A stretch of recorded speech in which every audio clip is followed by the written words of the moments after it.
بسم اللہ الرحمن الرحیم۔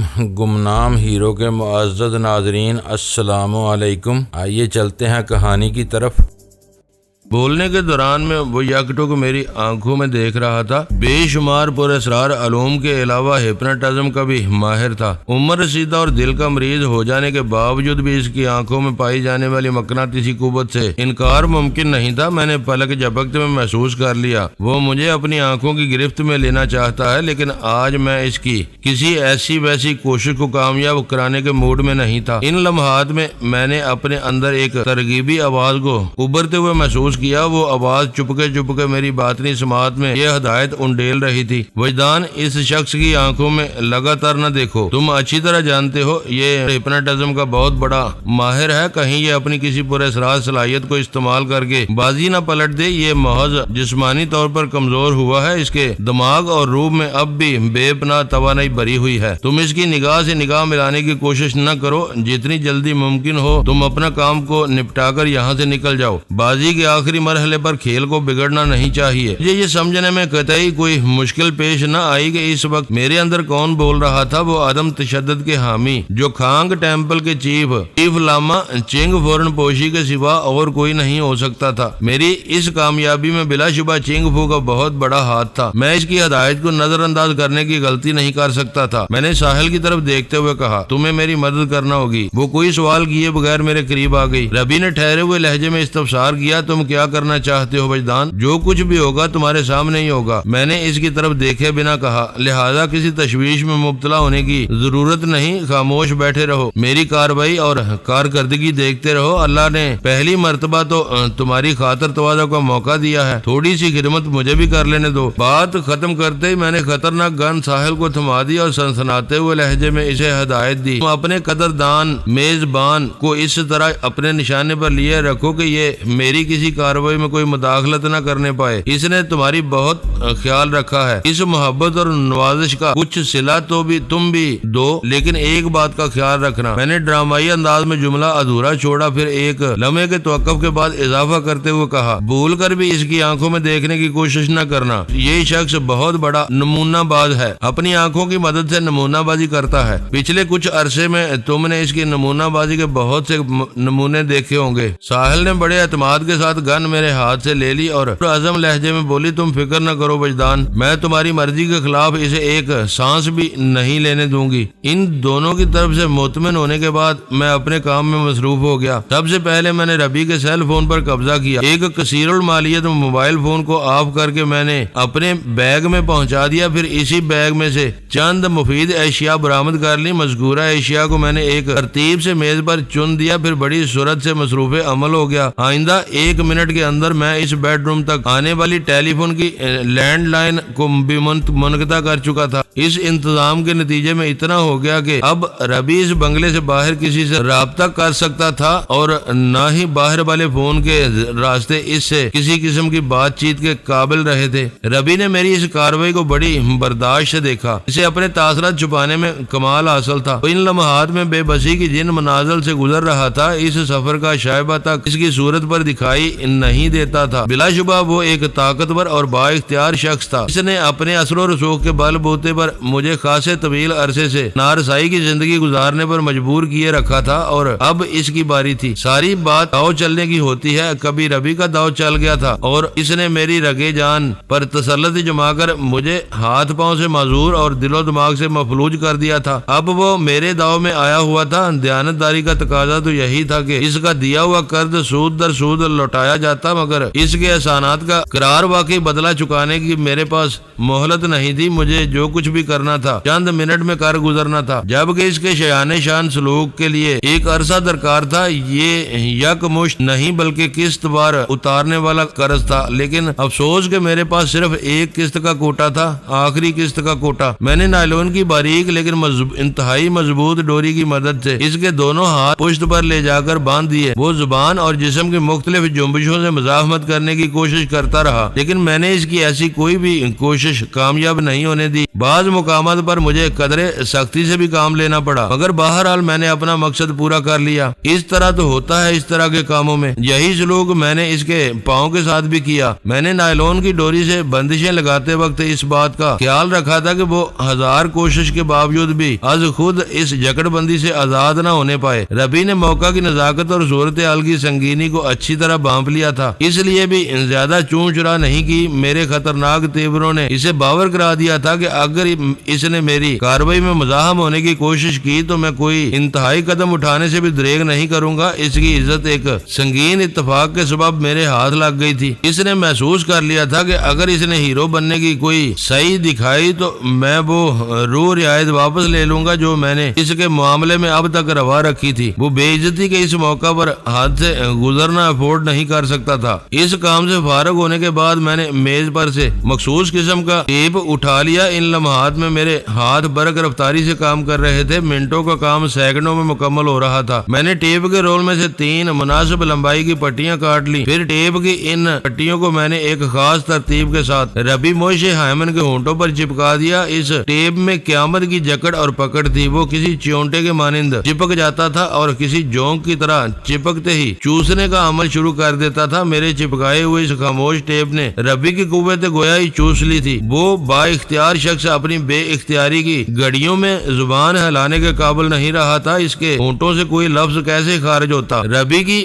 بے بسی پر میں آشش کر اٹھا، جبکہ ان لمحات میں وہ غش غش کرنے کا تمنائی نظر آیا۔ بے چارگی اور احساس ذلت کے ہاتھوں مجبور ہو کر اس نے آنکھیں بند کر لی۔ میں نے تلخ لہجے میں کہا، موش ایمن، تم میری اس کارروائی پر حیران ضرور ہو رہے ہوگے کہ میں نے تمہارے ہونٹوں پر چپکنے والا یہ ماڈرن کفل کیوں ڈالا ہے۔ اس ساؤنڈ پروف کمرے میں تمہارے ہاتھ پاؤں باندھ دینا ہی کافی تھا۔ تمہاری کوئی چیخ پکار یہاں سے باہر نہیں جا سکتی، لیکن جان لو کہ میں نے یہ کام ایک خاص مقصد کے تحت کیا ہے۔ دراصل میں تمہیں ایک یادگار اور ناقابل فراموش تحفہ دینا چاہتا ہوں۔ مجھے یہ اچھا نہیں لگے گا کہ تمہاری جیسا عالی مرتبت اور جلیل القدر شخص حقیر سے تحفے کے لیے میرا شکریہ ادا کرے۔ میں تمہاری زبان سے مشکوریت کے الفاظ سننے کی گستاخی نہیں کر سکتا، اسی لیے تمہاری قوت گویائی کو سلب کرنے کا یہ بندوبست کیا گیا ہے۔ میں لمحہ بھر کو متوقف ہوا، پھر سلسلہ کلام کو جاری رکھتے ہوئے بولا، اس کے علاوہ بھی میرا ایک خاص مقصد ہے۔ ہمارے درمیان پیار و محبت کی متعدد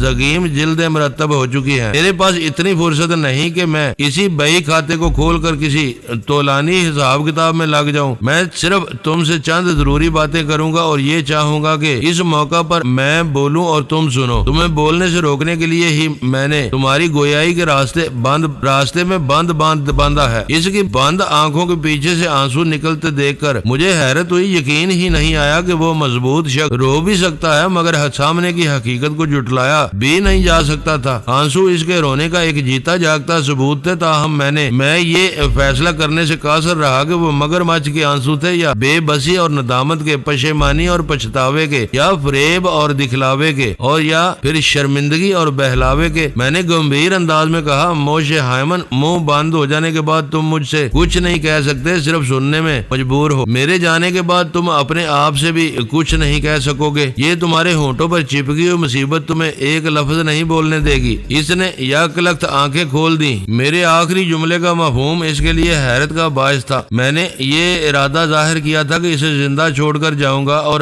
یہی بات اس کے لیے ناقابل یقین تھی۔ وہ مجھ سے کسی قسم کی نرمی، چھوٹ یا روح رعایت کی توقع نہیں رکھتا تھا۔ میں نے اپنے کہے کی تصدیق اور اس کی تسلی کی خاطر مزید کہا، میں نے غلط نہیں کہا موش ایمن، میں تمہاری جان لینے کا ارادہ نہیں رکھتا۔ میری طرف سے تمہیں کھلی چھٹی ہے، تم اپنی طبعی موت تک زندہ رہنے کی کوشش کر سکتے ہو۔ بہرحال میں سانس لینے کے لیے رکا، پھر بات کو آگے بڑھاتے ہوئے کہا، تمہارے پاس اس وقت صرف سننے کا اختیار ہے، اس لیے پوری توجہ سے سنو میں کیا کہنے جا رہا ہوں۔ اس نے دوبارہ بآہستگی آنکھیں بند کر لی۔ میں نے ٹھہرے ہوئے لہجے میں کہنا شروع کیا، ربی، یہ ایک طویل داستان ہے۔ میں تمہارے ملک میں کس طرح داخل ہوا اور کس طرح اپنے مشن میں کامیاب ہونے کے بعد واپس جا رہا ہوں، تمہاری معلومات کی خاطر اتنا ضرور ذہن نشین کرواؤں گا کہ یہاں سے نکلنے کے بعد ہم سیدھے بن گورین ایئرپورٹ جائیں گے۔ راستے ہی میں ساحل کے حلیے میں مناسب تبدیلی کر لی جائے گی۔ تھوڑی دیر کے بعد ہم ایک طیارے میں بیٹھ کر اردن کی طرف پرواز کر جائیں گے۔ میں ربی کو چکر دینے کے لیے یہ من گڑت کہانی کہانی سنا رہا تھا۔ میں نے بات کو پھیلاتے ہوئے مزید بتایا، میں آج صبح ہی جارڈن سے اسرائیل آیا ہوں، میرے ساتھ رانیہ نامی ایک لڑکی بھی امان سے تل ابید پہنچی ہے، ساحل رانیہ کے بیس میں یہاں سے جائے گی۔ رانیہ بڑی عجیب و غریب لڑکی ہے، وہ کب اور کس طرح اسرائیل سے نکل کر جارڈن پہنچے گی یہ میں جانتا ہوں اور نہ ہی تمہیں بتا سکتا ہوں۔ بہرحال تم یہ سنو کہ اردن سے ہم دونوں یعنی میں اور ساحل مصطفیٰ اور کلثوم کی حیثیت سے جدہ چلے جائیں گے۔ اس مقدس سرزمین پر پہنچنے کے بعد ہم اپنی اصلی شناخت میں آ جائیں گے، پھر عمرہ ادا کرنے کے بعد ہم KSA سے سیدھے کراچی پاکستان روانہ ہو جائیں گے۔ میں نے لمحہ بار رک کر اس کے چہرے پر نمودار ہونے والے تاثرات کا جائزہ لیا۔ اس نے اس مرتبہ آنکھیں تو نہیں کھولی، البتہ اس کے چہرے کی تیزی سے بدلتی ہوئی کیفیت کو دیکھ کر مجھے یہ اندازہ قائم کرنے میں چنداں کوئی دشواری پیش نہیں آئی کہ وہ شخص اندر ہی اندر زیر و زبر ہو رہا تھا۔ جسمانی جنبشیں اس کے وجود میں اٹھنے والے طوفان کا ثبوت فراہم کر رہی تھی۔ میں نے کھنکار کر گلا صاف کیا اور قدرے بلند آواز میں کہا، موشے ایمن، تم ایک با اختیار شخص ہو، اتنے طاقتور کہ تمہارے اشارے ابرو پر امریکہ کے ایوان صدر میں بڑی بڑی تبدیلیاں رونما ہو جاتی ہیں۔ یہ ساری تفصیل سنا کر میں تمہیں ایک قسم کا کھلا چیلنج کر رہا ہوں، تم اپنے تمام تر وسائل کو استعمال کر کے بھی میرا راستہ نہیں روک سکو گے۔ میں نے آئندہ چند دنوں کا لائحہ عمل کھول کر تمہارے سامنے رکھ دیا ہے، تم اپنے اختیار اور اقتدار کے گھوڑے دوڑا کر دیکھ لینا، مجھے یقین ہے تم میرے پاؤں کی گرد کو بھی نہیں پا سکو گے۔ پکڑنا اور پکڑ کر کسی قسم کا امتحان لینا تو بہت دور کی بات ہے۔ وہ جزبز ہو کر رہ گیا لیکن منہ سے کچھ نہ بولا۔ بولتا بھی کیسے؟ میں نے ٹیپ کی مدد سے اس کی بولتی بند کرنے کا بڑا شافی بندوبست کر دیا تھا۔ موشے ایمن، میں جانتا ہوں تم دل کے مریض ہو گئے ہو، میں نے اس کے قریب جا کر سنسنی خیز لہجے میں کہا، اس لیے میں تم پر بڑا اولا ہاتھ رکھ رہا ہوں۔ بہرحال میں نے تم سے جس تحفے کا ذکر کیا ہے وہ دینا تو بہت ضروری ہے۔ تحفے والی بات سن کر اس نے آنکھیں کھول دی۔ ان آنکھوں میں پتہ نہیں کیا تھا۔ میں نے اس کی آنکھوں میں دیکھے بغیر کٹیلے لہجے میں کہا، تحفے کے ذکر سے تم کسی ایسی ویسی غلط فہمی کا شکار نہیں ہو جانا۔ اگر تم یہ سمجھ رہے ہو کہ میں تمہارے مطلوبہ وہ 5 قیمتی پتھر تمہاری نظر کرنے آیا ہوں تو اس سوچ کو حماقت کے سوا کچھ نہیں کہا جا سکتا۔ وہ نایاب و نادر ڈائمنڈ، ایمرالڈ، روبی، سفائر اور ٹوپاز تمہیں کبھی نہیں حاصل ہو سکتے۔ یہ 5 روحانی اہمیت کے حامل پتھر بدھ نیل کنٹھ والی عبادت گاہ کی امانت ہے، لہذا ہمیشہ اس عبادت گاہ کے تہہ خانے میں محفوظ رہیں گے۔ جو شخص بھی ان کے حصول کی تمنا اپنے دل میں جگائے گا، جلد یا بدیر وہ دل کا مریض ہو جائے گا، جیسا کہ تمہارے ساتھ ہوا ہے۔ میں نے معنی خیز انداز میں توقف کیا، پھر بات کو آگے بڑھاتے ہوئے وہ کہا، لہذا تم ان 5 پتھروں کا خیال دل سے نکال دو، تمہارے لیے یہی بہتر ہے۔ اگر تم پوری دنیا پر حکمرانی کے خواب دیکھتے رہے تو بہت جلد عبرتناک موت مارے جاؤ گے۔ خیر، تمہیں تحفے کے بارے میں بتا رہا تھا، اب زبانی کلامی بھی کیا بتانا، تم بھی کیا یاد کرو گے، میں تمہیں وہ تحفہ دکھا ہی دیتا ہوں۔ بات ختم کرتے ہی میں مڑا اور اپنے بیگ کے پاس آ گیا۔ بیگ میں سے میں نے فرسٹ ایڈ کا ضروری سامان نکالا اور دوبارہ ربی کے پاس آ گیا۔ اس سامان کو میں نے بیڈ سائڈ ٹیبل پر رکھا اور جھک کر اپنی پنڈلی پر بندھے ہوئے خطرناک خنجر کو اس کے کور سے نکال لیا۔ پھر وہ خنجر ربی کی آنکھوں کے سامنے لہراتے ہوئے پوری صفاقی سے کہا، اس خنجر کو دیکھ رہے ہو موشے ایمن؟ میں نے براہ راست اس کی آنکھوں میں دیکھنے سے اجتناب برتتے ہوئے کہا، اس کی قاتل دار پر تمہیں خون بڑے واضح طور پر نظر آ رہا ہوگا، جانتے ہو یہ کس کا خون ہے؟ وہ جواب دینے کی پوزیشن میں نہیں تھا، لہذا پھٹی ہوئی آنکھوں سے اس قاتل خنجر کو دیکھتا چلا گیا۔ میں نے افسوسناک لہجے میں کہا، I am really very sorry, میں بھول گیا تھا کہ تم نے تھوڑی دیر پہلے چوپ شاہ کا روزہ رکھ لیا ہے، اس لیے کسی بھی سوال کے جواب میں کچھ نہیں کہہ سکو گے۔ چلو کوئی بات نہیں، میں ہی تمہیں بتائے دیتا ہوں۔ میں نے رک کر ایک گہری سانس خارج کی اور نہایت ہی سنگین انداز میں کہا، یہ آلہ قتل، اس کے مہلک بلیڈ پر تازہ مقتول ہونے والے 2 کتوں کا خون لگا ہوا ہے۔ میں کوئی ایرے گہرے نتھو خیرے کتوں کا ذکر نہیں کر رہا، میں اعلیٰ نسل والے ان 2 کتوں کی بات کر رہا ہوں جنہوں نے تمہارے حکم پر اس بنگلے میں نائٹ واچ ڈاگ کی ڈیوٹی سنبھال رکھی تھی۔ میں نے اسی خنجر کی مدد سے بل ڈاگز کی اس جوڑی کو ہمیشہ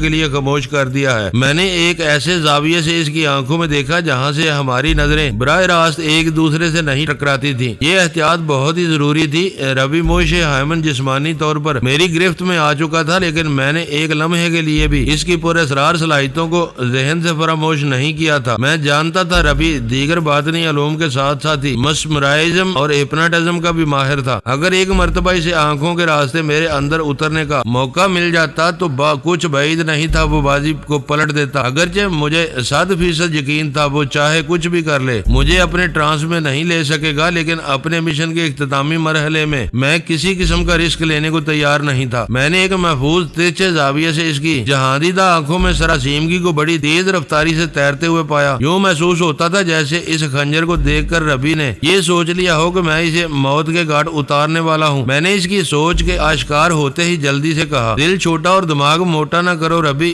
میرے لہجے میں گہری تنت کی کاٹ تھی۔ دل کے مریض تو تم ہو ہی چکے ہو، کیا دماغ کا کباڑا بھی کروانا ہے؟ تسلی رکھو، میں نے تم سے وعدہ کیا ہے نا، میں یہاں تمہیں زندہ چھوڑ کر جاؤں گا۔ یقین کر لو تمہارا خون میرے ہاتھوں میں نہیں لکھا ہوا، بس میں تو تمہاری خدمت میں ایک حقیر سا نذرانہ پیش کرنے جا رہا ہوں۔ تم اسے میری نشانی سمجھ کر اپنے پاس رکھو، محفوظ رکھنا۔ تم اسے میری نشانی سمجھ کر اپنے پاس محفوظ رکھنا۔ جب جب تمہاری اس نذرانے تحفے اور نشانی پر نظر پڑے گی میں تمہیں یاد آؤں گا اور بہت ٹوٹ کر یاد آؤں گا۔ میرے ان مکالمات کا اس کے چہرے پر یا آنکھوں میں کیا تاثر قائم ہوا میں نے یہ دیکھنے کی ضرورت محسوس نہیں کی اور بڑی بے رحمی سے پلٹ کر اسے اوندا کر دیا۔ ان لمحات میں بہت سنگ دل اور شفاق ہو گیا تھا۔ ربی کے لیے میرے دل میں ذرا سی بھی نرمی موجود نہیں تھی۔ ٹھیک ہے میں اسے قتل نہیں کر رہا تھا، لیکن میں جو کچھ کرنے جا رہا تھا وہ قتل سے کہیں بڑھ کر تھا۔ اگر میں اسے موت کے گھاٹ اتار دیتا تو یہ یکمشت موت ہوتی، وہ پلک جھپکتے میں مر کر سارے جمیلوں سے آزاد ہو جاتا، اور میں یہی نہیں چاہتا تھا۔ اس نے آبیل مجھے مار والے انداز میں مجھے ایک عرصے تک اذیت ناک جمیلوں میں ڈالے رکھا تھا، میں کیوں کر اسے آزاد کر دیتا؟ میں اسے ایک ایسے عذاب میں مبتلا کرنا چاہتا تھا کہ وہ میرے دیے ہوئے تحفے کو دیکھ کر ہر روز سینکڑوں مرتبہ موت سے معانقہ کرے، لیکن موت کی گود میں سر رکھنے کا اسے موقع نہ ملے۔ میں اسے ایلی ویجز کے اسکیل پر مارنا چاہتا تھا۔ وہ جب تک بھی زندہ رہتا اپنے لیے اور پوری یہودی قوم کے لیے نمونہ عبرت بنا رہتا۔ میں نے موشے ایمن کے دونوں ہاتھوں کو پشت پر باندھا تھا۔ جب وہ اوندا ہوا تو بندھے ہوئے ہاتھ اس کے جسم کے اوپر آ گئے۔ میں نے دونوں ہاتھوں کی کلائیوں کو ایک دوسرے کے اوپر رکھ کر مضبوط بندشیں لگائی تھی۔ ان ہاتھوں کی انگلیاں حرکت کے لیے آزاد تھی۔ میں ربی کے اوپر جھکا اور اپنے خنجر کی دھار کو اس کی انگشتے شہادت پر آزمانے لگا۔ میں نے 2 متوازن جھٹکے لگائے اور دونوں ہاتھوں کی انگشتے شہادت کو جڑ سے کاٹ ڈالا۔ کٹی ہوئی دونوں انگلیاں سیخ کباب کی شکل میں بستر پر جا گری۔ میں نے ربی کے ہاتھوں پر جس درجے کا ستم توڑا تھا اسے اندازہ لگایا جا سکتا ہے۔ وہ ان لمحات میں درد کے کس سمندر میں ڈوب کر ابھرا ہوگا اور ابھر کر ڈوبا ہوگا۔ میں ربی کی قسم پرسی اور بے چارگی کے الفاظ میں بیان کرنے کی ضرورت محسوس نہیں کرتا۔ آپ اپنے احساس کو آزما کر خوبی اس کا اندازہ لگا سکتے ہیں۔ بہرحال ربی کی حالت سے میرے دل و دماغ نے گہرا سکون محسوس کیا۔ انگلی کٹے ہاتھوں سے خون جاری ہو گیا تھا۔ میں چونکہ ربی کو زندہ رکھنا چاہتا تھا لہذا سیلانے خون کو فوری طور پر روکنا ضروری تھا۔ اس مقصد کی خاطر میں فرسٹ ایڈ کا سامان اپنے ساتھ لایا تھا۔ آئندہ 5 منٹ کے اندر میں نے اس کے دونوں گائل ہاتھوں پر شافی ڈریسنگ کر دی، پھر اس کے چہرے کو اپنی جانب موڑتے ہوئے گمبھیر لہجے میں کہا، موشے ایمن اب اس خنجر پر تمہارا خون بھی لگ چکا ہے۔ میں نے مذکورہ خنجر کو اس کی آنکھوں کے سامنے لہرایا۔ تمہیں بتا چکا ہوں پہلے اس خنجر کی دھار پر کس کا خون موجود تھا۔ یوں سمجھ لو یہ بلڈ کراس میچ ٹیسٹ ہو رہا ہے۔ بہت جلد اس ٹیسٹ کی رپورٹ بھی آ جائے گی جس سے واضح طور پر پتہ چل جائے گا کس کے خون نے کس کے خون کو آلودہ کر دیا۔ جب انسان جسمانی تکلیف سے گزر رہا ہوتا ہے تو اس کے سوچنے سمجھنے کی صلاحیت بھی بری طرح متاثر ہوتی ہے اور کسی ایک جانب وہ توجہ کو مبذول نہیں رکھ سکتا۔ اس تناظر میں ربی اب کسی بھی حوالے سے خطرناک نہیں رہا تھا۔ ہپناٹزم کے لیے جس ارتکاز کی ضرورت ہوتی ہے ربی کے لیے ان اذیت ناک لمحات میں اسے قائم رکھنا ممکن نہیں رہا تھا، لہذا میں نے ڈائریکٹ اس کی آنکھوں میں دیکھتے ہوئے گہری سنجیدگی سے کہا، موشے ایمن میں اب یہاں سے رخصت ہو رہا ہوں اور جاتے جاتے میں تمہیں چند اہم نکات ذہن نشین کرانا چاہتا ہوں۔ اگر میری نصیحت کو پلے باندھ لوگے تو بچی کھچی زندگی کو آرام سکون سے گزار لوگے۔ بصورت دیگر تمہارے ساتھ جو کچھ بھی پیش آئے گا تم اس کا تصور بھی نہیں کر سکتے۔ میرے لہجے میں اس درجے کی سنگینی بھری ہوئی تھی کہ وہ سہمی ہوئی نظر سے مجھے دیکھنے لگا۔ میں نے ایک